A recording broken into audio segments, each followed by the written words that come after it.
dan tentu pada akhirnya nanti sekali lagi menyerahkan sepenuhnya kepada Pak Prabowo untuk mendeklarasikan calon wakil presidennya. Situ aja dulu. Ya. Karena berarti penegasan jika memang Pak Prabowo memilih Mas Gibran cawapres, Demokrat sudah setuju menyerahkan ke Prabowo. Ya kan pernyataan Demokrat dari awal juga seperti itu.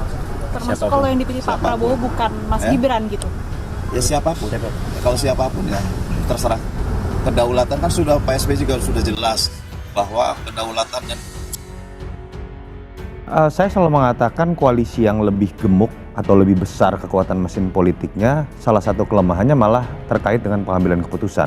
Karena harus menyatukan lebih banyak aktor. Nah, problem dalam koalisi Indonesia Maju bukan hanya dalam konteks lebih banyak aktor, tapi ada yang diikutsertakan tanda kutip ya, ketika dianggap ini koalisinya Jokowi. Jadi ada satu variabel yang bahkan di atas aktor-aktor yang lain. Itu yang menyebabkan kalau kita lihat polanya malah jadi berbanding terbalik. Yang tidak memiliki ketergantungan dengan Pak Jokowi itu dengan mudah bisa mengambil keputusan tentang cawapres. Makanya Mas Anies paling cepat mengambil keputusan tentang cawapres dengan Caimin. Mas Ganjar ketika mulai terlihat melepaskan dirinya ketergantungannya dari Pak Jokowi, dengan mudah juga dan enteng juga kemudian bisa berpasangan dengan Prof Mahfud. Ya tentu semua calon punya legitimasi elektoral ya, di antaranya masing-masing juga termasuk keunggulannya masing-masing.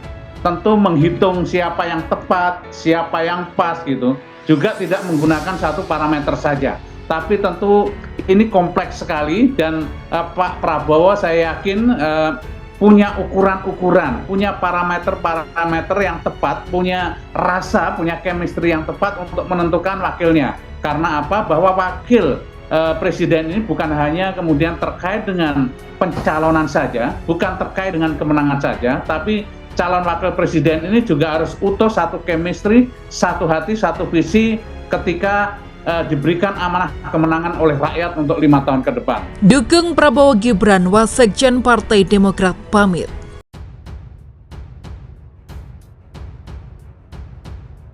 Para sahabatku, aku nyuwun pamit. Ucapan tersebut dilontarkan Wakil Sekretaris Jenderal atau Wasekjen Partai Demokrat Jansen Sitindaun di akun X atau Twitternya Senin 23 Oktober. Ia mengungkapkan proses pencapresan yang panjang dan dinamis akhirnya hari pendaftaran tiba. Panjang sekali dan penuh dinamikanya pencapresan kali ini sampai akhirnya hari terakhir telah tiba. Besok akan mendaftar dan posisi tiap-tiap orang akan terang benderang katanya. Saya mohon izin kepada banyak teman-teman semua di sini yang selama ini seiring, sejalan dan seperjuangan bahwa di Pilpres kali ini kita mungkin berbeda pilihan sahabatku, imbuhnya. Sebagai manusia, masih ujar dia terikat dengan aturan organisasi masing-masing, demikian pula dirinya. Meskipun tidak sedikit yang tidak terikat dengan aturan tersebut. Sebagaimana Pilpres yang lalu di mana saya selalu total memperjuangkan kandidat yang telah diputuskan, saya mohon pamit kepada para sahabat semua. Di Pilpres kali ini, saya mendukung Pak Prabowo sebagai calon presiden dengan cawapresnya Mas Gibran jelasnya.